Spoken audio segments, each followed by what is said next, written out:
Good afternoon, everybody. Welcome to the science portion of my talks every day. So, we're going to talk about insulin resistance and how it's impacting your hormones in your brain. Now, oxytocin, dopamine, and serotonin are listed, but I'm going to dive into cortisol too. So, hang out. And I am going to talk about a protocol that changed everything for me and could do the same for you. But what I want you to understand is I want to get through all the science, you guys. I want to get through all this so we can all get answers. I'll go over the protocol at the end. If you get curious about the protocol in the meantime, it's in the link in my profile, and I will drop the link over on the other channels in just a minute. So I want to dive into how insulin resistance isn't just impacting your hormone, because most of you think that insulin resistance is all about your weight and diabetes, and I don't have either one. So why does this matter to me? What I want you to understand, what I would love for you to understand, what I'm begging for you to understand is that it affects every part of your body. And so we're going to dive into a little bit deeper why. Before I get started, please understand, I am not a scientist. I am not a doctor. I'm not a nutritionist, any of that. I'm somebody who suffered with all of this and didn't get answers. So as I start to feel better, I've found answers over the last 4 years. I listened to you guys, and this whole talk came because Red asked me yesterday to talk about neurohormones. And so that's what we're going to dive into today. If you have questions, please ask them. I may not get to them because I want to get through each section one at a time and get everybody the answers you need. But if you're suffering with anything like mood disorders, ADHD, you feel like you're just not able to think and you're having anger issues, hang out. We're going to explain how all of that is actually related to insulin resistance and how all of that can actually start to feel better when you get your insulin resistance under control. It's my mission in life right now because it's changed my life so much to help you all start to understand this and feel better. Because if you're like me, you've been lied to and failed by the medical community as a whole, and maybe you're frustrated and just given up. And I don't want you to give up. I want you to know that life doesn't have to be that way. Hello, Lori. Good to see you. Welcome in. Everybody else who's jumping in, Johnny, Eilena, all of you guys, I know I missed your names, but thank you for jumping in, and let's dive into this, okay? So insulin resistance is not just impacting your metabolism. It can infiltrate your brain and the brain's chemistry and even affect your emotional health. So it's like trying to run a car with a damaged fuel line. Your body, including your brain, doesn't get the fuel it needs to function at its best. And that's why insulin resistance is much more than just a blood sugar issue. That high blood sugar and high level of insulin is impacting you in many ways you might not even realize. So let's go over insulin resistance really quick to get that out of the way so you guys can understand it and understand why it's affecting all of these other things. So insulin resistance is what happens when your body cells, and every cell needs insulin, become less responsive to insulin. Insulin is a hormone that's created in your pancreas that's job is to be a delivery system for the glucose, getting energy into your cells. So that transport is really what insulin is about. But with insulin resistance, even though your body is producing insulin, your cells are not responding to it properly. And that means the glucose that you're trying to get into your cells is staying in your bloodstream. And then it eventually leads to type 2 diabetes if your pancreas can't keep up with the demand for insulin. So it goes a little like this. You're increasing the energy in your system. Your pancreas produces insulin to deliver the energy to the cells. We have so much energy so often that the cells are starting to say, nope, not today.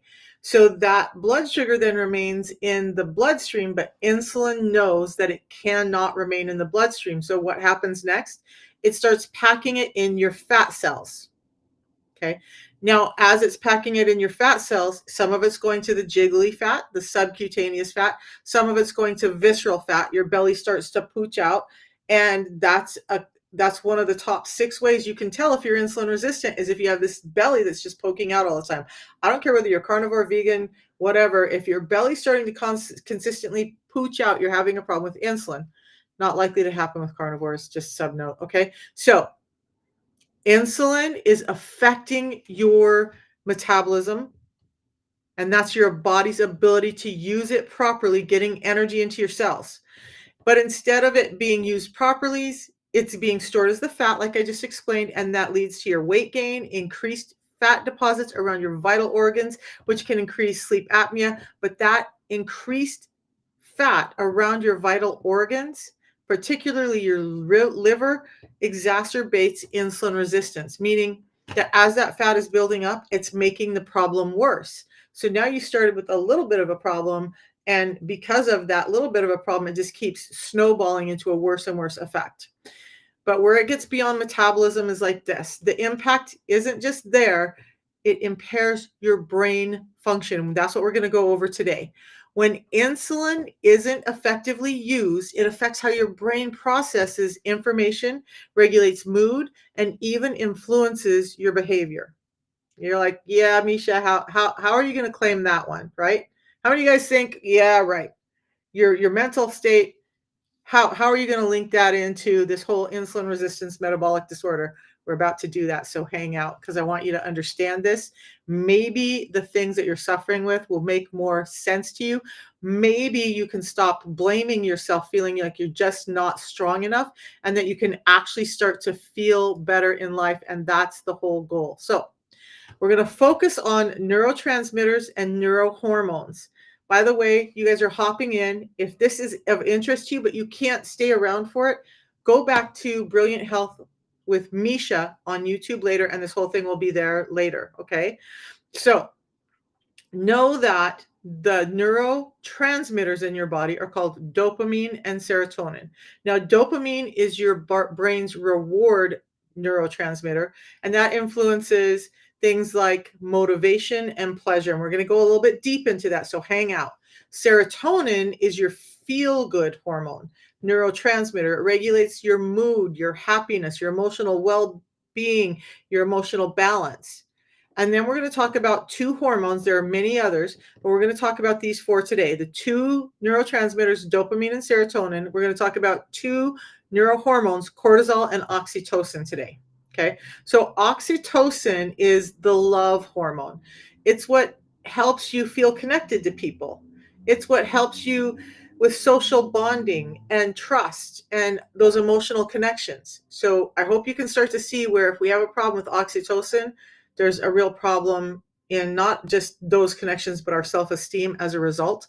And then cortisol is the stress hormone. We all know cortisol, but how many of you guys actually think of it as a mood hormone, as something that your brain really needs? Because it's your stress hormone, and that helps you respond to stress, but it can be problematic when levels are too high, and insulin resistance is driving it to be way too high. So let's deal with the neurotransmitters first. And I think I lost that section. So we're just going to talk about the neurohormones, but there are four neurohormones, these four, but there are others. So I know that there are way more things like norepinephrine, GABA, glutamate, and I can go over those in another talk, but today we're going to focus on these four. Okay. So I'm going to dive into dopamine first. Dopamine. That I want you to think about this. Have you ever, hey Red, I saw you hop in. I didn't say hello. Have you ever felt like you're stuck in a loop that no matter what, no matter how hard you try, it's hard for you to find energy. It's hard for you to find motivation, or it's hard for you to feel like you're making healthier choices. So you're feeling maybe drained, unmotivated, and frustrated, and you feel like you're pushing against an invisible barrier and you're just not getting anywhere no matter what you do or how hard you try. I felt like that 4 years ago. Like I gave up. I was like, what the hell? I'm doing all the healthy things. Nothing's getting better. I might as well just do the things that feel good because nothing is working. And that was with my health overall. But what if I told you that insulin resistance might be behind those feelings affecting both your body and your mind? Okay, so let's dive into dopamine. I lost some pieces here, you guys. I apologize. I have some notes and I'm going to go back and find them because I totally lost this big, huge piece on dopamine, and it's so, so important. the reward hormone. And this is one of the hormones that is really important to people with ADHD. It's one of the problems with ADHD is the inability to feel reward. And so they just feel like they're unmotivated or like they just don't care. And that's not true. It's the inability to feel those things that's happening. And here's the thing. Insulin resistance is causing a problem with it. So let me get back to I got to find the science about this hormone because I totally jacked up my notes somehow. All right, let's get back to it. You guys, I apologize.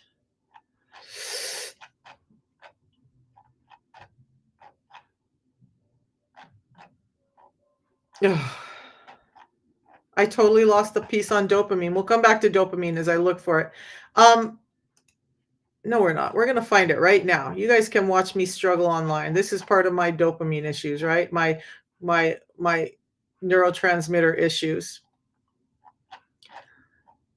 Wow, I have so many notes that it's just crazy. Anyway, that dopamine imbalance. So when you have insulin resistance, it's creating a difference in how, there we go. So dopamine, that neurotransmitter that is primarily responsible for your brain's pleasure and reward centers. That's what's motivating your behavior by signaling reward. And in people with ADHD, they're not getting those reward signals. We're constantly trying to find them. That's why we get hyperactive and we get so focused on things. Insulin resistance is further impeding that. So if you have ADHD and you have dopamine problems, which you do with ADHD, insulin resistance is making that worse. It's involved in regulating your emotional responses, your decision making, and your addiction pathways. Okay. ADHD people with dopamine problems are highly susceptible to addictions. Now, dopamine is also crucial for your motivation and it helps you pursue goals, seek rewards, and feel satisfaction. That's when dopamine is functioning well, you're energized, you feel motivated, and you generally feel good about your achievements. But with someone who's having dopamine problems, that's not the case. Here's the thing. Insulin is causing the problem with dopamine receptors in the brain. Number one, it's causing problems with dopamine receptors. So when insulin resistance occurs, the effectiveness of the dopamine signaling diminishes, meaning the receptors aren't able to respond to dopamine as well. And that means essentially that your brain becomes less sensitive, meaning that you no longer respond to the same stimuli that you used to. You're not getting the same reward out of it. It's not giving you the same level of satisfaction or motivation. And it's starting with insulin messing with your dopamine receptors. Okay. So research has shown that insulin resistance can reduce the sensitivity of dopamine receptors dramatically. And that means that your brain requires higher levels of dopamine to achieve the same amounts of pleasure and reward that you used to feel. So do you see this with insulin, with not with insulin resistance, but with any addiction where something that felt good doesn't feel good anymore, and you're continually seeking to make that feeling happen again, but it's just not happening. That's a dopamine receptor or a dopamine insufficiency problem, and insulin resistance is directly related. So you may feel like you struggle to experience satisfaction, even from those activities you used to enjoy. Now, when your reward system is impaired, if you have insulin resistance, you'll find it harder to motivate yourself to exercise, to maintain a healthy diet, to engage in social interactions. So, do you wonder why you start a diet and you don't stay on it? Why you start an exercise problem and you don't an exercise program and you don't stick with it? It's a dopamine problem and highly linked to insulin resistance. Is it your fault? Is it just that you're a bad person and you can't follow through with the plans you make? No, it's not. It's that your pleasure and reward systems are being jacked up because of the food that we eat today, causing these problems for you. So the lack of motivation that you may feel can increase, can fuel cycles of unhealthy behavior like overeating, those cravings for sugary foods. That was asked this morning. What about sugary food cravings? The sugary food cravings are really coming because you're not feeling the relief from that energy that you used to. And so now you're thinking, well, gee, it used to give me relief. It used to give me energy. It used to help me feel happy. If I just have a little more, then it's going to work for me, right? Your brain is doing this subconsciously, and you have these sugary cravings because you're just wanting to feel good, but you can't from the same things that you used to eat. It's a problem that insulin resistance is causing. So the thing is, the more you dive into those sugary treats, the more you dive into that craving, the more you're having problems with insulin resistance, the more problem that creates. So here's the thing. Sugar can be a dopamine hit. We just talked about that, right? And to combat that reduced dopamine production, and it's not just the production, it's the receptivity of it in your brain. You're going to turn to foods that spike your blood sugar. And what happens when you spike your blood sugar? You spike your insulin. Now you're making insulin resistance worse. Okay. You want that temporary hit that's giving your brain a quick reward, but you just can't get it. And it's not a sustainable or healthy source of pleasure. And in fact, the pleasure diminishes so much that you're no longer feeling it, but you're just continually grabbing it. And that's what's driving addiction, even for sugar. They'll say that sugar is not addictive, but sugar in some people's minds is almost as addictive as cocaine. Okay. So that's what's happening. The sugar is dampening your body's ability to experience pleasure from it. So you're just wanting more and more. Now you're kind of like sugar addicted. You want it all the time. So after the dopamine rush fades from the small hit you may get of sugar, your brain is starting to feel the need for more to get that same rewarding feeling. And that creates a cycle of cravings, sugar cravings. I talk about how it's your body needing energy. I talk about how it's your gut needing that to feed the negative microbiome, but it's an addiction driven by insulin dampening your ability to feel good and to access dopamine. Okay. So that's where sugar cravings are happening for you. So insulin resistance is really making that worse, making you want to seek out more sugar. And that's only leading to more problems with your insulin resistance. And then the cycle just continues and gets worse. And all of a sudden you're diabetic type 2 and all these other problems are happening. Poor mood, Alzheimer's, dementia, um, depression, anxiety. Okay. So the impact it has on you is like this: with reduced dopamine in your system and reduced dopamine signaling, you may feel less motivated to do the things that are normally rewarding or fulfilling. It's not that you don't want to feel those things. It's not that you don't wish for those things to feel rewarding anymore. And this could be even interactions with your family, sports, things you used to love to do, and you just can no longer find joy out of them. Dopamine and dopamine signaling pathways are inhibited by insulin resistance. It's not your fault. It's not that things automatically became boring or aren't important to your life. You just can't experience the same amount of feeling from them that you used to do. And it's a huge, huge problem. So we're talking about mental health and specifically neurotransmitters and neurohormones and how insulin resistance is causing problems with them. Red, I hope you're getting something out of this today. So this is actually why, if you have insulin resistance, you might feel like you're perpetually tired or unmotivated to take action, even though you know you should.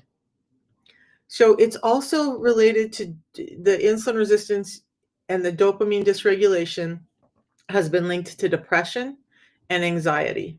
Since dopamine is a key part of regulating mood, a deficit in its signaling can contribute to feelings of sadness, hopelessness, or social withdrawal. So you guys have liked the analogies I give you. I'm going to give you an analogy. I want you to imagine that your brain is like a radio station, and dopamine is the signal that helps you tune in that radio station to feelings of pleasure and motivation. But when insulin resistance takes hold of your life, it's like the signal starts to get distorted and you can't pick that signal up anymore. Your brain can't pick up the reward frequencies as clearly, and you might crank up the volume by eating more sugar or more high carb foods, but you're only getting static. You're still not getting that signal that you wanted. You're not getting that clear sound of satisfaction that you're looking for. Okay. That's dopamine and insulin resistance. Let's move on to serotonin a little bit, because this one was shocking to me, what happens with serotonin in the body and the brain. So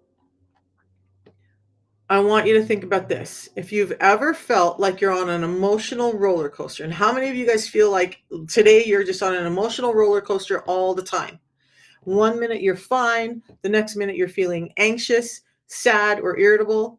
That up and down ride can be overwhelming for you. It was for me. But what if I told you that insulin resistance might be the key to why you're feeling this way too?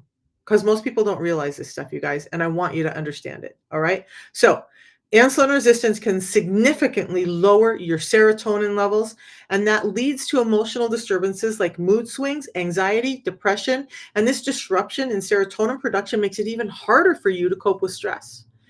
And it's more common for people who are overweight or have obesity. These conditions, overweight and obesity, are often linked with insulin resistance. Your serotonin imbalance could be at the root of many of your emotional struggles, but understanding it is the first step to getting better from it, right? So I've done other talks on how those fat cells are creating inflammation, and in men, too much estrogen. They're also leading to this problem with insulin resistance that's disrupting your serotonin. So now you're having all the other issues and you just can't seem to feel good about it, and you're getting more weight and the problem's getting worse. So serotonin, it's often called your feel-good hormone. And it plays a key role in regulating your mood, your anxiety, and your overall emotional balance. In the brain, your serotonin helps control your feelings of well being, happiness, and calmness. It also plays a role in managing your sleep, your appetite, and even how you perceive pain. So, the people who are asking about sleep apnea on my mini lives, serotonin disruption is causing disruption with your sleep. Serotonin disruption is happening as your cells become less receptive to insulin, and the pathways that allow serotonin to be used are disrupted as well. Okay. So, but it's not just the pathways. It's the synthesis or the ability for your body to use it. So insulin resistance is disrupting the balance of several of your neurotransmitters, including the serotonin. And when your body starts to become insulin resistant, it has trouble converting tryptophan. Tryptophan is an amino acid, and that tryptophan is needed to be converted into serotonin. But with insulin resistance, you can't do that because you need insulin to allow tryptophan to cross the blood-brain barrier. There's not a lot of things that can cross your blood-brain barrier. And your brain cannot take tryptophan and create serotonin if it can't cross the blood-brain barrier. And insulin resistance, high amounts of insulin, is stopping this transfer from the blood through the blood-brain barrier to get to your brain, so you can even create these hormones. Okay. So that's a huge problem. I hope you can see that. So when your body is resistant to insulin, tryptophan isn't utilized as efficiently, and that leads to lower serotonin production. So again, you're not going to feel as connected to people, places, things like you used to. It's going to start to give you some social anxiety, and just because you're just not feeling that same satiety, if you will, from being around other people. You may feel like your love feelings for your partner have diminished. Probably not. It's just your ability to feel them, because you become so insulin resistant, is being impaired because of this process of your body not being able to get tryptophan in your brain, it not being able to be converted to serotonin, and that connectivity is being lost. Okay. So insulin resistance also, just like it did with dopamine, can reduce your sensitivity of serotonin receptors in your brain. And that means that even if serotonin is present, even if it gets tryptophan across the blood-brain barrier, even if tryptophan is being converted into serotonin, your brain just is less responsive to it. So now it becomes harder for you to regulate your mood and your emotional responses. Now, lower serotonin receptivity, it's a huge problem, right? Maybe you get angry and fly off the handle too much. Maybe you cry too easily. Maybe you just feel happy one minute and super sad or angry the next. Those are serotonin problems. And I hope you start to see how this all can start with insulin resistance. Now, I'm going to go back. I'm going to tell you how I got my insulin resistance under control. I'm going to give you a protocol that can help with all of this through the pathway of insulin resistance and becoming more insulin sensitive. If you don't have time to hang out for the rest of this, please come follow it later on YouTube or go to my link. It explains the protocol. But I want you to understand the science behind how insulin resistance is causing these things so you can understand all the many ways why this one protocol can help you. All right. So, mood swings, anxiety, depression. With lower serotonin levels, you may be experiencing heightened mood swings, more frequent feelings of anxiety, greater vulnerability to depression. And since your serotonin is involved in regulating your emotional response to stress, you may find it harder to cope with challenges or setbacks, leading to emotional instability. Does it feel like even the smallest thing just sets you off and you're left feeling later like, what the hell just happened? That was a really small thing and I totally overreacted. Anybody else feel like that? Because that's a serotonin problem, either in the creation of serotonin or the uptake of serotonin. Those things that are making you respond too quickly, it's not just an overload of all the things happening in your life. It's an underload of serotonin in your brain because of the overload of insulin. Thanks, Fred. I appreciate it. Okay, so the inability to manage your stress effectively due to low serotonin can make you more sensitive to stress, and that becomes a feedback loop. Now, stress, we're going to talk about cortisol in a little bit. Stress can increase your cortisol. Okay. And that increases your insulin resistance. That increased insulin resistance further dampens this production and usability of serotonin. Now you're handling emotional difficulty way worse under stress. It's much harder for you to navigate life's challenges, and your emotional regulation system is just fully compromised. All leads back to insulin resistance. Okay. Not all of it, but you guys, I'm going to tell you that these hormones in your brain that are causing these reactions, is it a lack of a medication? Were you born lacking a medication? No, but we're being fed too much of this food that's causing these problems. And then they're giving us the solution of a medication that really isn't fixing it. It's masking it, but not making it better. Until you can understand that insulin resistance is at the root of 95% of our chronic disorders, including things in the brain, you're just not going to feel better. And that's a travesty to me. That's like, why are we doing this to our population? I don't get it. All right. So, the connection between insulin resistance and obesity, let's talk about that. Obesity is a significant risk factor for insulin resistance, and insulin resistance causes obesity. The two conditions are often found together because remember, insulin resistance, the inability to use the energy, starts storing that fat. The fat causes inflammation and problems, causing more insulin resistance. What a negative hell cycle feedback we're having.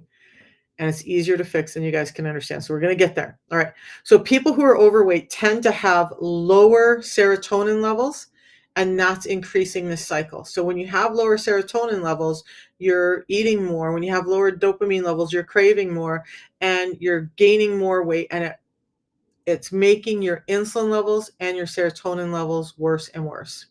Now, the other thing that goes along with this is your self-perception and your social interactions. Okay. When you have emotional imbalances due to low serotonin, that can affect your self-esteem.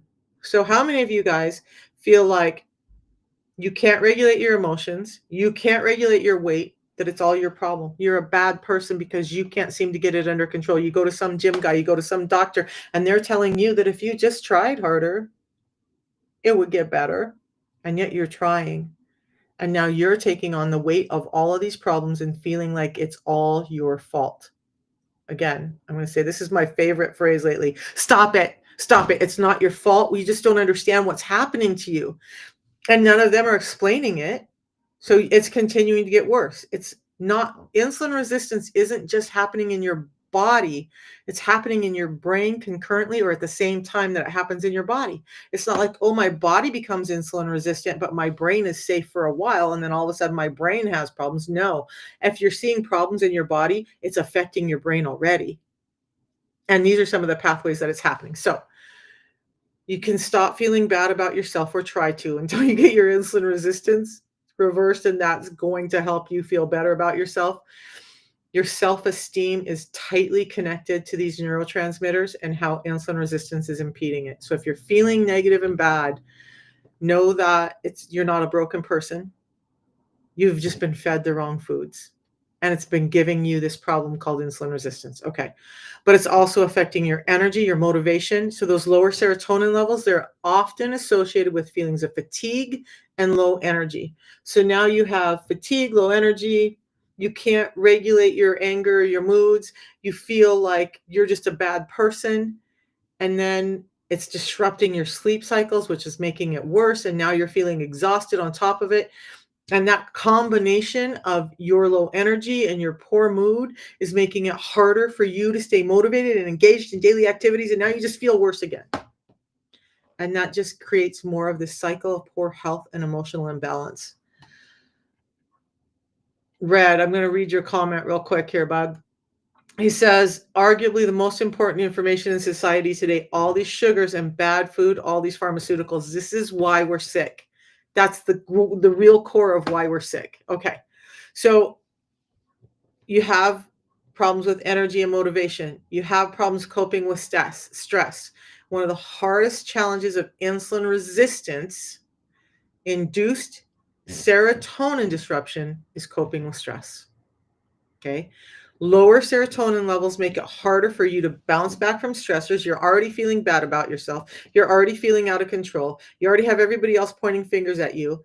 So whether your stressors are physical, like your blood sugar levels and all the resulting problems that go along with that, or emotional, like dealing with a negative boss or toxic coworkers, or just other people in your life that are gaslighting you or not supporting you, personal life challenges, maybe somebody got sick, whatever, emotional or physical stresses, and it makes it harder for you to cope with those.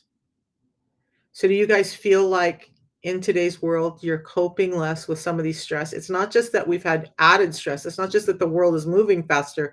It's that our bodies and our brains can't cope with it like they used to, because it's breaking down because of insulin resistance. Okay. So this inability to cope with stress can lead to burnout and emotional exhaustion, making it harder for you to care for yourself.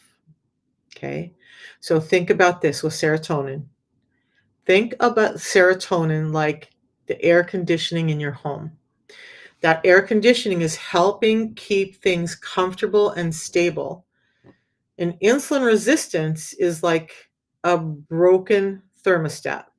It makes it harder to keep the right temperature. You end up feeling too hot, angry or anxious, or too cold, apathetic or depressed. And without that steady cooling system, everything starts to feel out of balance, and it becomes harder for you to feel good, stay calm, and even function normally. That's serotonin disruption. So Robin says, can I still get my type 1, like type 2 in control? Your insulin resistance is off the charts. Robin, 4 years ago, I was right where you're at. Well, I don't know if I was right where you're at. My A1C had climbed to like 6.2, 6.1, and the doctor was like, we need to start addressing this. And then like every 3 months, it would just go up and up and up. And all of a sudden it's at 7.4. My blood sugar's in the mid 200s to almost 300. And I felt like I was losing control of my life. And no matter the medications and the other therapies they gave me, I couldn't get it under control. Robin, the protocol I'm going to talk about, just go to the link in my profile if you can't hang out, but I'd love for you to hang out and learn more. It reversed my type 2 diabetes. I do not have a signal in my body as far as blood work and stuff goes My triglycerides are in order. My cholesterol panel overall is in order. My blood sugars are under 100 every morning. My blood pressure is down to normal range. My A1C is like bouncing between 4.9 and 5.3, which is a really great range for me to be at. And I'm not on any medications. I got off of 13 of them 4 years ago.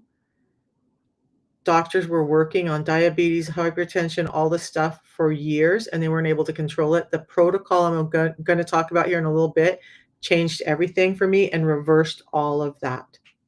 And it's been doing it for not millions, thousands and hundreds of thousands of other people across the world. So I don't care whether you're here in the US or you're in Canada or you're overseas. We have 60 countries we're operating in and 50 fulfillment centers throughout the world. So we can get this natural product to you that can actually impact your insulin resistance and, yes, impact your type 2 in a way that your doctor might not even believe. But we have doctors helping us with this now too. Okay. So just know that as I go over this, if you have questions like Robin, if you can't hang out, you might want to just go take a look at what the protocol is before I get there. Just go to the link in my system here, and I'll type it in over here on YouTube and Facebook. There we are. Just go. The first option in my landing page is the protocol. Click on that link. It'll give you a short synopsis of what it is. You can choose to buy or you can choose to ask me more questions, and I'll help you out wherever I can. Okay. All right. So let's dive into the hormones. Dopamine and serotonin, created in the brain, primarily housed in the gut. They don't stay in the brain forever, especially dopamine. Dopamine, about 85 to 90% of it's housed in your gut, and that's going to become important later as I talk about the protocol and your gut health. There is a gut-brain axis, and they're directly linked. Those neurotransmitters are the two things we talked about now. Now we're going to talk about two of the neurohormones that are impeded with insulin resistance. Remember, insulin resistance is going to impede things like GABA, glutamine, and a number of other hormones. But if you need the answer right now, just go to my link and check it out. Ask me questions. I'm more than happy to help. All right. You can also watch the entirety of this later today after it is about 4. When I'm done, if I get done with this, you can watch it on Brilliant Health with Misha at YouTube. Okay. So now let's get into oxytocin because that took 45 minutes and we only went over 2 things, and I've got a lot more to talk about, and I've got a basketball game to get to. So I'm going to go quicker through this part because I want you to have the information and I want you to be able to refer back to it. Have you ever felt like you're disconnected from others? I know a lot of people who just feel like they can't make emotional connections. Like even when you're surrounded by people, you just can't seem to feel emotionally close or bonded to them, even though they're doing all the right things. They're not doing anything wrong. You just can't seem to bond with people. I'm going to tell you, insulin resistance is making it harder for your brain to produce the love hormone. And that love hormone is oxytocin. And that plays a huge role in your relationships, your trust, and your emotional connections. So if you're feeling problems with all of those, understand that insulin resistance is causing you to not feel connected and loved or love towards the people in your life that you want to feel loved towards. When people are in a marriage and all of a sudden you feel like I just don't love them anymore, is it really that person has changed so much or you've changed so much? Or is it maybe that your body has changed and your ability to feel has changed? Because that's more likely the answer. And that's a travesty. Travesty is my word of the day today, apparently. That's a travesty to me. I can't tell you how many people I've talked to that can't feel for their kids, that no longer feel for their spouse, that just don't feel in general toward anything like they used to. And they're not understanding that insulin resistance is causing this problem with the production of oxytocin, your love hormone, that's causing you to feel this way. How many of you guys have ever gone to somebody and said, hey, I can't feel connected? And they're like, oh, let's deal with your blood sugars. Or do they say, here's a medication for that? Here's a medication for that. And the medication isn't really helping and maybe causing some other problems. You guys, listen to me. Use the PDR, the Prescriber's Digital Reference here in the USA. Go look up the medications that you're being given and see what the side effects are that they're causing, because you'll be terrified. All right. So, right, Louise, nobody ever talks about this part. They never talk about it. They never look at the things and say, oh, hey, there's really a physiological problem why you can't feel anymore. It's either you or something broke or something changed. And, that's just the way life goes. But it's happening more and more to us in society today than ever. And it's because of our food driving insulin resistance and causing all these problems. All right. So, let's get into oxytocin, the love hormone or your bonding hormone. It's essential for you to be able to form emotional connections like trust and empathy. It's released during moments of connection, like hugging, bonding with loved ones, and sharing experiences. And these moments of bonding help you create a sense of belonging or connectedness. Now, beyond you forming healthy relationships, oxytocin regulates your emotional responses, helping you reduce stress. Right? So we've talked about stress a couple of times with the neurotransmitters. Now we're going to talk about it with the neurohormones.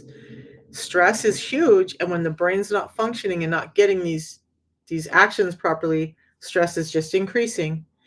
But oxytocin can also boost your feelings of well-being, and it is essential for your emotional balance and maintaining positive social interactions. Okay. But when insulin resistance is taking over your body, it can lower your oxytocin level. And while we're still understanding the full scope of this and this relationship between insulin resistance and oxytocin, just like everything else, we're starting to learn more and more and more, and that there's a real connection here. The oxytocin levels being disrupted by insulin sensitivity disrupts your ability to produce and regulate that oxytocin. Okay, so that insulin resistance is disrupting that production. And that can have wide reaching effects on your emotional health and your ability to form deep connections with others. With low oxytocin, you might feel like you're finding it harder to connect with others, experiencing the trust or empathy that make relationships fulfilling, and feel emotionally close to others. And that can make you feel even more isolated and give you even more social anxiety and give you even more self esteem problems. And over time, that emotional disconnection just makes you feel all alone and like you can't do anything right in life. Louise says it seems like you often don't care about things. Oxytocin, take a look at making sure, Louise, I know you're working on it. Let's really work on getting the insulin levels steady in your body. I'm going to give you the protocol that helps in just a minute. But it's also increasing social anxiety because you can't connect with people. So a lack of oxytocin can heighten feelings of anxiety, especially in those social settings, and you may feel more guarded or even disconnected from the people around you. Think about it. When you were young, like this was me. When I was young, dude, I wanted to go out. I wanted to hang out. I wanted to be around people. And then as I got older, I became more and more reclusive. Sahem, I'm going to go over the protocol again here in a little bit. Go to my LinkedIn profile. It's the first link in there. That's the protocol that fixes insulin resistance. And that insulin resistance is linked to all of this. Eating low carb, you don't have to. I mean, I'm going to suggest that you eat lower carb, especially bag box barcoded, and make sure your carbs are coming from natural fruits and vegetables. But even if you're having cakes, breads, and pasta, you can still manage it. Just don't do it very often, and we're going to get there. I'm going to talk about that in a minute. All right. So, this was a long one today, you guys. I'm going to try and wrap this up, but because we still got cortisol to go over, and then I'm going to talk about the protocol, and then I got a jet because I have a little boy who wants his nana to watch him play basketball. All right. So, oxytocin. So empathy, emotional support, feeling connected, we know that, right? But one of oxytocin's lesser known roles is in reducing inflammation. Now, when your oxytocin is low due to insulin resistance, your body's inflammatory markers rise, making it worse for you with insulin resistance. And that makes it worse for you and more likely to have things like heart disease. Gut brain axis, you got to throw the heart in there too, because that's all connected. But the main one is gut brain, and then it starts affecting your heart. Okay. So oxytocin can increase through a whole pathway your risk for cardiovascular disease, oxytocin being low. Okay. So it helps regulate your blood pressure and it reduces stress. Cortisol is another one that relates to blood pressure, brain and heart, brain and heart, brain and gut. Okay. So insulin resistance is affecting all of them. But oxytocin helping regulate your blood pressure can help you reduce stress. And when it's suppressed, conditions like hypertension and atherosclerosis can become more common for you. So, the reduction of oxytocin due to high levels of insulin reduce how your brain can function under stress, causing you to be more likely to have these other problems. So Red says, convince this is being done purposely. They switched from inducing labor from oxytocin tocin to pitocin, and that's a whole other rabbit hole, Red. And casinos and cruise ships can inject them into ventilation systems. You can buy it now. All right, so but oxytocin also plays a role in regulating your appetite. So we've already talked about having cravings and inability to feel pleasure from them, and now oxytocin levels, when they drop, may increase your appetite, leading you to having this problem of overeating, difficulty controlling your weight, difficulty to controlling your appetite, and then you add on the sugar cravings, and that sets off a more vicious cycle that we're all caught in, where emotional difficulties like depression or social anxiety drive those unhealthy eating habits, and all of that makes your insulin resistance and weight issues worse. So insulin resistance started it, but it's this negative loop that just keeps creating more of it until we understand how to get insulin resistance under control. And it's not a pill. It's not an injection. Those don't fix it. They mask it. And then you end up right back where you were a few years later and even worse. Okay, so please don't go that route.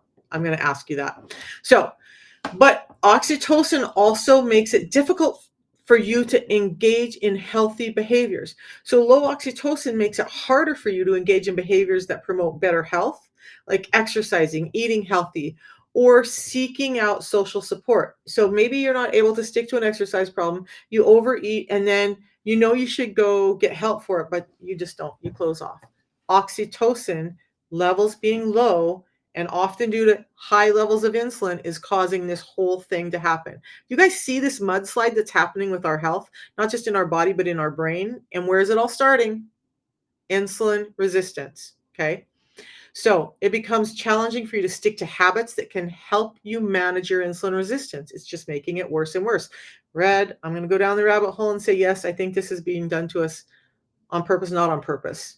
Okay. All right. So it's also where you're having a strong support system, whether through community therapy or health programs, becomes crucial, and that you can't seek them out. Connecting with others can increase your oxytocin levels, but you don't have the desire to do that. So it's getting worse and worse and worse. Okay. So let's take a look at an analogy for oxytocin. So I want you to think of oxytocin like the glue that's holding relationships together for you. And it's creating a sense of emotional warmth, but insulin resistance is like sandpaper. And when it's affecting oxytocin, it slowly wears away that bond. And that makes it harder for you to connect with others and even harder for you to care for yourself. And that warmth that comes from strong relationships and emotional supports becomes much harder for you to feel when your oxytocin is low. So I'm going to go back again. The root is insulin resistance. Now, this was surprising to me. I'm going to pause here. How many of you guys have ever heard this information before? Because this was the first time. Thank you for asking about oxytocin today, because I'd never dove into that. And this was eye-opening to me. And as I was creating this content, as I was doing the research, I'm like, me, all over the place, autism, ADHD, all of it, all over the place. And why was it getting so much worse for me? And nobody addressed insulin resistance. These are all the reasons why. Let's get to cortisol real quick. Okay. So I've talked about cortisol before, but I'm going to ask you this question. Have you ever felt like no matter how much rest you get, you're still exhausted, stressed out, and overwhelmed? or you're so stressed out, overwhelmed, and exhausted that you just can't get rest and then you feel worse the next day, right? What if that constant stress is more than just a mental challenge? What if it's actually being fueled by your body's stress hormone, cortisol? And guess what? Insulin resistance increases cortisol. Yep. Here we go again, right? So, cortisol is your stress hormone, and it's essential for regulating your body's stress response, your metabolism, and your immune function. And again, it leads back to your heart. Your heart is constantly pumping a little harder than it should. Cortisol, insulin resistance. But this is a neurohormone, right? So, chronic cortisol elevation leads to emotional imbalances, physical health issues, and even worsens your insulin resistance, making it harder for you to manage stress and take control of your health. So, we talked about dopamine, serotonin, and oxytocin all contributing to that. Now we're adding cortisol to that too. Now you have this huge stone put on your health and your emotional well being that you feel like you just can't get off of you. And you're trying all of these other things when the simple answer is get your insulin under control. Okay. So cortisol is produced by your adrenal glands. I'm talking so fast I can't get the words out, but I'm trying to get through this. It plays a critical role in your body's response to stress. Now, it increases your blood sugar. Insulin's trying to get blood sugar out, but it's making your heart pump faster. It's increasing cortisol. Cortisol is in return trying to dump more sugar into your system. Again, we have this loop that's causing this disarray of problems, right? So it also regulates your body's fight or flight response besides supporting your immune system. And it helps regulate key functions like metabolism and blood pressure, I just mentioned, right? So typically your cortisol levels rise when you're stressed, fight or flight, okay, helping you cope with short-term challenges. But in today's world, with excess insulin, our cortisol is raised all the time, not just in short bursts, all the time. So it's staying elevated due to chronic stress and insulin resistance. And that leads to problems like mood disturbances, weight gain, chronic inflammation, and all of that makes it harder for you to maintain your health and emotional balance. Toss in those other hormones on top of it. Now we have this emotional dirty soup, right? Mud puddle. Okay. So research shows that both insulin resistance and chronic stress lead to high cortisol levels. Stress also leads to high insulin. So when your cortisol is level, it makes insulin resistance worse. And that impairs your ability to regulate blood sugar. And that creates a vicious cycle where high cortisol further creates high insulin, reduces your insulin sensitivity. That insulin resistance makes it harder for your body to manage stress, increasing your cortisol. Wow. Right? You guys wonder why we have so many emotional problems, so many people going crazy and having these big emotional breakdowns on social media? Maybe we should get their insulin levels checked. You think? Because that's what I think. All right. So, with insulin resistance, your body struggles to handle stress like it used to, and elevated cortisol levels can stay high, putting you in constant stress mode. That leaves you feeling anxious, irritable, and emotionally drained, which only makes the cycle of stress and poor health more difficult to break. Okay. So you get mood swings and anxiety. We already talked about mood swings and anxiety with another one. Hey, Crafty. So those chronic high cortisol levels are closely linked to mood disorders like anxiety, depression. When it's elevated, it directly affects the way your brain regulates emotions, leading to irritability, frustration, and feelings of emotional instability. You can feel emotional exhaustion. Long-term exposure to high cortisol levels not only burns your body out, it can make you feel emotional burnout. So now oxytocin isn't working as well. You can't feel connected and you're emotionally burnt out. Can you see what's happening to us? Can you guys see it? So you may feel drained, unmotivated, and emotionally distant. And that emotional exhaustion makes it even harder for you to make those healthy lifestyle choices, make those healthy life connections, contributing to a decline in your physical and mental health. Now, that increased inflammation from cortisol also makes you gain more weight. So, why is weight always at the core of all of this? These are the reasons why. It's not just that you're putting too much of the wrong foods in your mouth. Once you start this disturbance, It just creates this loop of creating more and more cortisol releasing sugar, insulin trying to get it out, stuffing it in your fat cells, stress raising, inflammation raising, and you're putting on more and more fat. And you wonder why you can't get it off. And you wonder why you're depressed and anxious and just don't feel like doing better in life. It's not that you're a broken person. You've been given broken food. Hear me clearly. You've been given broken food. That's at the crux of why we're feeling all of these ways. So, but cortisol also impacts your ability to have motivation and regulate those healthy behaviors. When your cortisol is high, it's harder for you to engage in healthy behaviors like exercising, eating well, or getting enough sleep. How many times have I said that these neurohormones and neurotransmitters are causing problems with that? And yet you make your New Year's resolution and then you feel like crap about yourself 2 weeks later because you can't stick it out. Did you just not have enough motivation? Did you just not have enough reason, or is there something physiologically going on that's preventing you from being able to feel reward and stay connected and stay motivated and get all those things done? And you're getting heavier and you're feeling worse and worse and worse. And it all started where? Insulin resistance, right? Okay. So let's give this analogy because I could go on and on about cortisol, but I want you to think about cortisol as your body's energy brake. Okay, like brake. So it's designed to help you respond quickly in moments of stress, but when it's constantly engaged due to insulin resistance or chronic stress, it slows everything down. Okay, your energy, your mood, even your metabolism. So it's like your engine is running on overdrive. Your body can't perform optimally when cortisol is constantly high. So can you imagine having your engine revving and your foot on the brake? Insulin resistance and cortisol, your engine is revving and your foot's on the brake. Your engine's revving and your foot's on the brake and you're wearing out. Why? Because your engine is revving and your foot's on the brake. You guys got it? Okay, makes sense? So addressing your cortisol levels and reducing stress is a great way to help make you more insulin sensitive. But also understand that we have to address the broken food that we're eating because that's what's causing the insulin to go up and the cortisol to go up and you to be in this cycle in the first place. Okay. You want your body to run smoothly again? Yes, I think it's a twofold thing.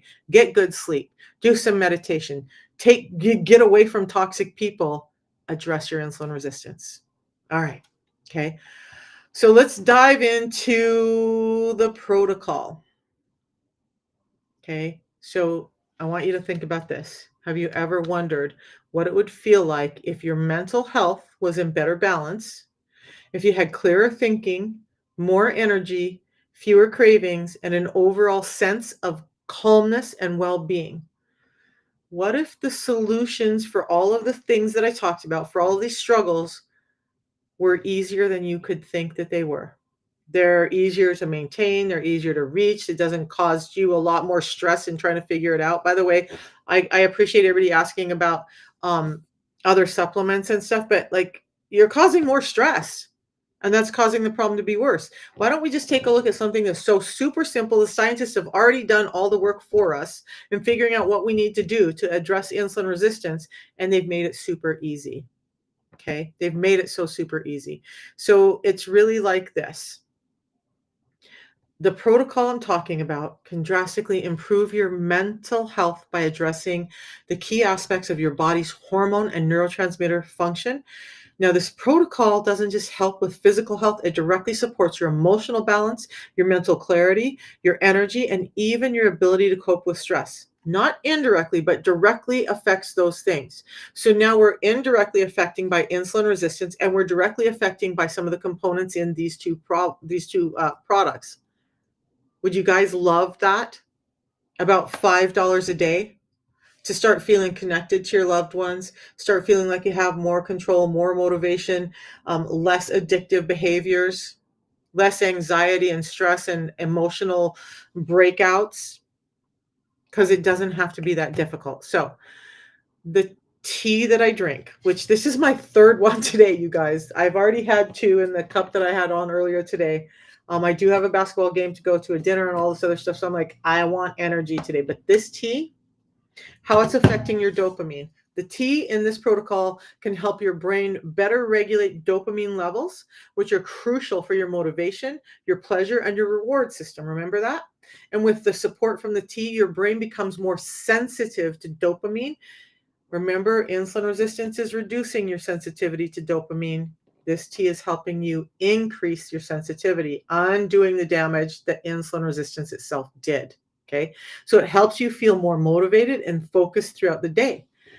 But we still have three more. The other neurotransmitter, serotonin, the tea's helping you stabilize your serotonin levels, supporting your mood and your emotional balance. As serotonin improves, you may notice that you have fewer mood swings, reduced anxiety, and overall sense of emotional well-being from a tea.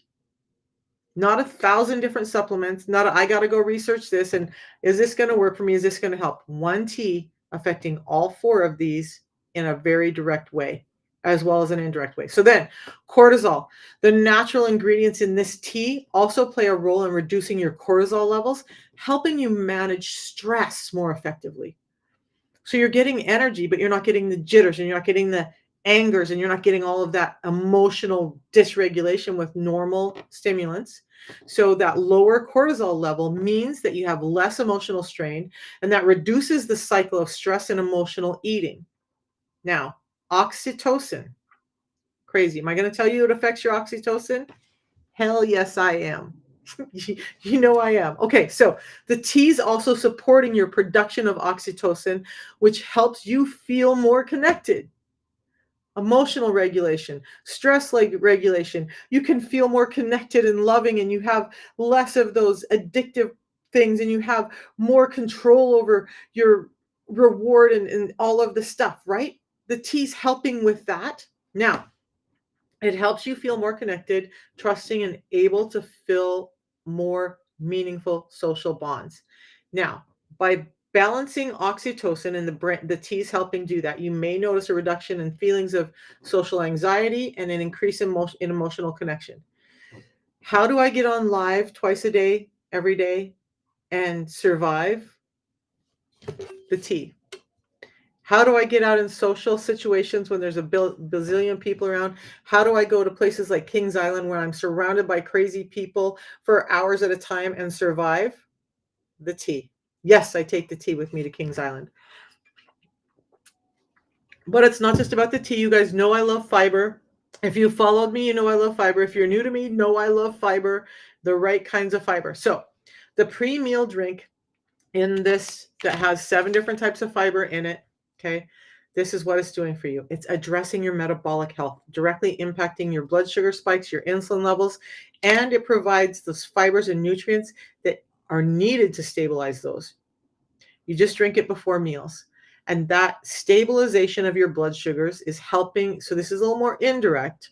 This is a more indirect way, but that stabilization of your blood sugar levels helps regulate the production of insulin that's impeding you to be able to convert tryptophan into serotonin and it's increasing oxytocin and cortisol. Okay. So decreasing oxytocin, increasing cortisol. But the fibers in the pre-meal drink are also helping you control your appetite. Remember, with insulin resistance, you have a real problem with appetite control. The fiber's helping you regain that. So is the tea. Okay. That directly affects your production of dopamine as your brain's reward center doesn't have to seek sugary snacks for quick pleasure.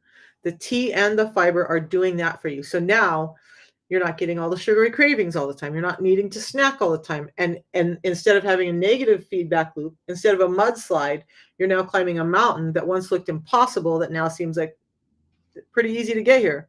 Path has already been blazed. I can do this, right? Okay. So, but it's also helping with your stress and emotional balance by maintaining that steady blood sugar level and maintaining your gut health. Remember, one thing I want you guys to take away from today, gut brain axis. They're connected. If your gut's sick, your brain is sick. Okay.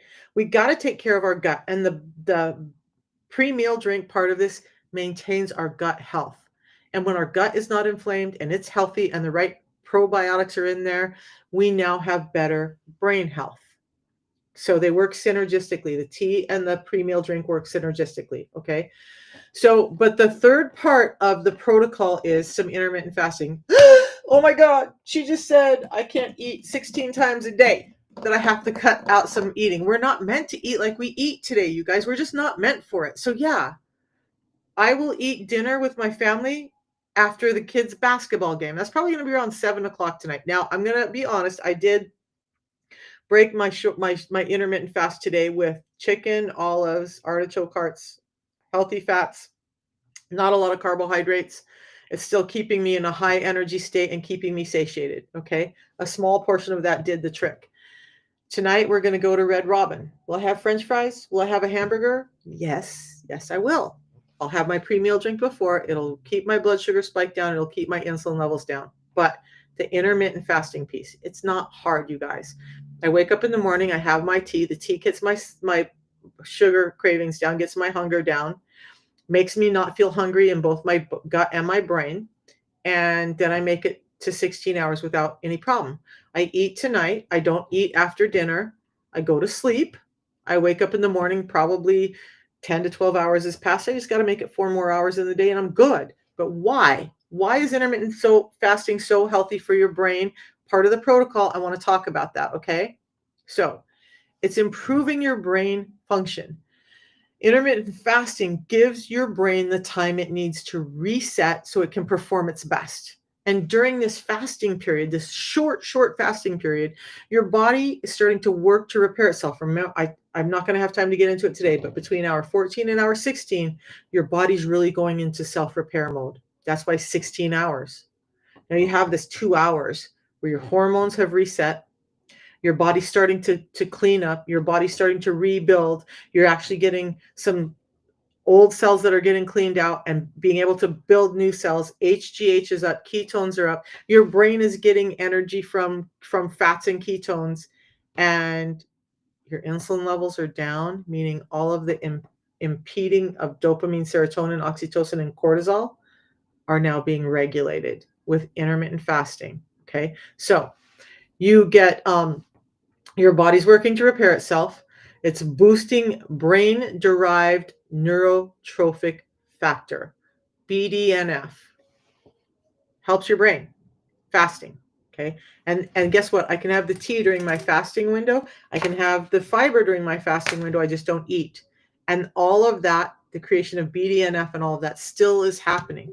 This does not break my fast, unlike many of the other drinks out there that are talking about all this stuff. Okay. So that's going to help you with cognitive function and helps your brain process emotions more efficiently, effectively.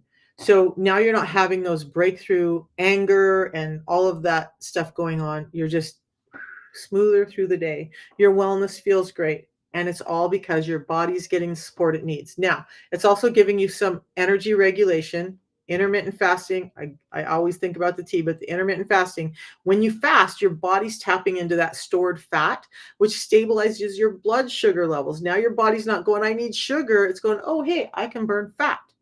And that provides consistent energy without the roller coaster effects of constant eating. And that leads to more stable mood and increased motivation. And you're able to actually, do you guys know when you're in that short fasted state? I'm going to encourage those of you who are in business and have to make big decisions during the day to fast. Your mental clarity will go up. Fast and drink some tea. You're going to be amazing in meetings. People already said that to me that knew me before. So it's also, fasting is also helping you better regulate your neurotransmitters like serotonin and dopamine.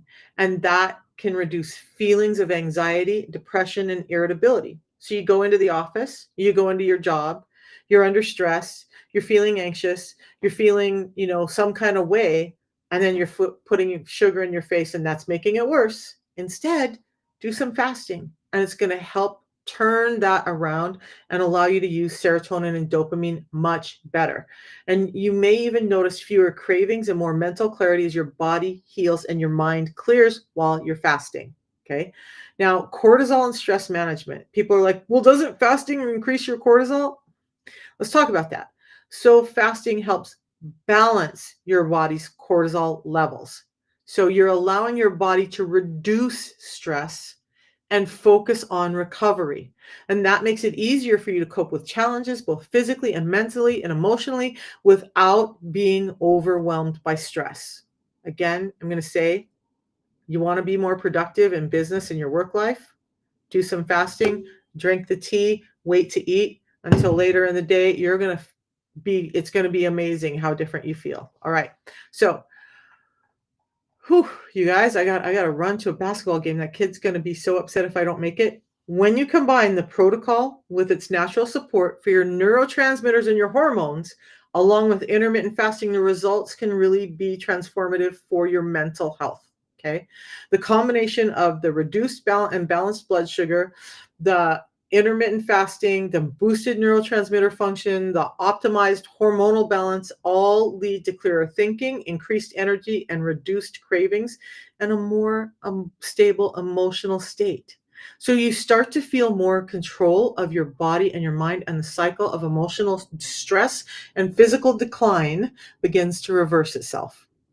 So it's like this, you guys. You start your day with a tea and intermittent fasting. And when you feel a dip in your energy or hunger later on, whatever time that is, noon, 2, you have another tea. Then when you do eat, you just have the pre-meal drink that's helping your gut and your gut microbiome, helping your brain. And with whichever meal has the highest carbs, I would save that meal for dinner, honestly. And then that you're just going to fast for that 16 hours. That simple routine is going to help stabilize your blood sugars, manage your insulin resistance, and keep you feeling more energized throughout the day, allowing your body to heal and start to function, your brain to start to heal and function like it's always meant to do. Okay. Now, you can do it like that, or you can feel free to adapt whatever. It's so flux, you guys. You can ask me how to work it into your day. It's not that stringent like medications. It's not like I gotta eat something at 8 a.m. and take this pill. No. You're drinking a tea in the morning while you're fasting. You drink the next tea whenever you feel like you need it. Like I said, I've had up to 5 of the tea in a day, but personally, I drink at least 2 of the tea in a day. I try to make sure I'm getting in 2. And then I have fiber anytime I eat. Okay. Because I love the way fiber works in my gut. All right. But even just having one pre-meal drink before your biggest meal with carbs will work. You don't have to do it the way I do. How soon do some feel different? I felt different within days. Like I've had people write me the very day they started and say, "What's in this stuff?" Because I was the most food addicted person, and it's 1 o'clock and I haven't even thought about food. So it's going to be dependent on you, your lifestyle, and genetics, the big G word. But most people start to feel some kind of result in the first few days to the first week. My blood pressure started going down in the first week. My energy skyrocketed. My mental clarity was up within the first 2 to 3 days. So much so that people who didn't even know I started it stopped me to ask what I was doing. They stopped me. I didn't say a word. Because you guys, to be honest, in the beginning, Um, in the beginning, I was so like, I don't want to tell people I'm doing something new. I don't want to tell people I tried another thing. I don't want to go through the embarrassment and them putting me down and doing all of that. So I didn't tell anybody. They noticed it in me and they started asking me. And now, 4 years later, my son actually, again, we were talking this weekend about stuff, and I was talking about Alzheimer's and all this stuff. And he gave me a big hug and told me, "Thank you," because he was literally concerned about, how quickly I was going downhill, both physically and mentally, and the changes he's seen in me and the emotional regulation that I have that poor boy did not have as a teenager. His mama was so crazy, out of control. I wanted to be in control, but I just couldn't feel like I got it under control, and I went to doctors, and they kept trying to put me on all SSRIs and all this stuff, telling me it wasn't my fault. There was a chemical insufficiency in my brain, but never telling me that it was insulin resistance causing this chemical disruption in my brain. Yeah, and it leads into so many mental disorders, you guys. If you want the best chance of getting your mental health under control, you've got to address your insulin resistance. Okay, you guys, I don't normally go live over the weekend. It depends on what's going on with my grandson. I may come live and do a product presentation this weekend to kind of go over all the components of it. I will be back Monday.